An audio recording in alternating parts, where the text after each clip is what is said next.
গুৰু পূৰ্ণিমা 25 আহাৰ 10 জুলাই। আহাৰ মাহৰ পূৰ্ণিমা তিথিত হিন্দু আৰু বৌদ্ধ ধৰ্মত গুৰু পূৰ্ণিমাৰ বিশেষ তাৎপৰ্য আছে।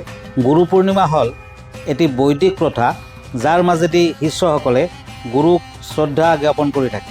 বিশ্বাস মতে এই তিথিতেই পৰাশৰ মুনি আৰু সত্যৱতীৰ ঘৰত মহাভাৰতৰ ৰচয়িতা মহৰ্ষি বেদব্যাসে জন্ম লাভ কৰিছিল। বৌদ্ধ ধৰ্মতে বৌদ্ধিক জ্ঞান লাভৰ পিছত আহাৰ মাহৰ পূৰ্ণিমা তিথিতেই গৌতম বুদ্ধই শিষ্যসকলক উপদেশ দিয়ে। হিন্দু পুৰাণ মতে ভগৱান শিৱ হ'ল আদি গুৰু। গুৰু মানে ব্ৰহ্মা, বিষ্ণু, মহেশ্বৰ তিনিজনক বুজোৱা হৈছে। সপ্তৰ্ষি 7জন ঋষি হ'ল মহাদেৱৰ প্ৰথম শিষ্য অত্ৰি, বশিষ্ঠ, পুলহ, অংগিৰা, পুলস্থ, মৰিচি আৰু কেতু। শিৱ এই তিথিত আদিগুৰুত ৰূপান্তৰিত হয় আৰু এই 7 ঋষিক মহাজ্ঞান প্ৰদান কৰে। গতিকে এই তিথিক গুৰু পূৰ্ণিমা বোলা হয়।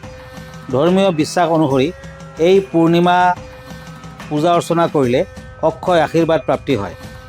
ব্ৰাহ্মণ বা গুৰুস্থানীয় ব্যক্তিক হালধীয়া বস্ত্ৰ আৰু বগা মিঠাই দিয়ক। গুৰু পূৰ্ণিমাৰ দিনা ৰাতিপুৱা শুই উঠি মা দেউতাক প্ৰণাম কৰিলে আৰু নিজৰ সাধ্যমতে দৰিদ্ৰ ব্যক্তিক দান কৰিব। সম্ভৱ হ'লে পশুক পানী খুৱাওক। এইদিনা দীক্ষা লোৱা খুব শুভ। গুৰু পূৰ্ণিমাৰ দিনা ঘৰত গীতা পাঠ কৰক আৰু নিৰামিষ আহাৰ গ্ৰহণ কৰক। এইদিনা লক্ষ্মীনাৰায়ণৰ পূজা কৰা ঘৰখনৰ বাবেই খুব মংগলজনক। ঘৰৰ মূল দৰ্জাৰ মা লক্ষ্মীৰ পদচিহ্ন আঁকক, ঘিউৰ চাকি জ্বলাওক, ভগৱানক নাৰিকলৰ লাডু অৰ্পণ কৰক। আৰ্থিক উন্নতিৰ বাবে বেলগছক সুগন্ধি ধূপ আৰু ফুলেৰে পূজা কৰক।